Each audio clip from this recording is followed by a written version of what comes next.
Pre, nakita mo ba ako kanina na nakabitin sa helicopter?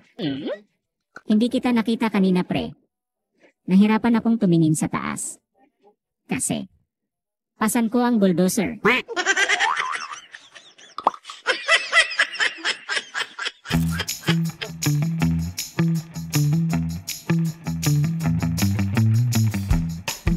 Good morning, Doc. Magpapacheck up po sana ako, Doc. Bakit mahina na ang pandinig ko, Doc? Bakit hindi ko na po madinig ang utot ko, Doc? Sige.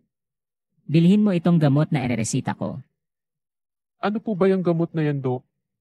Sa pandinig ko ba? Hindi, mister. Para saan po ba, Doc?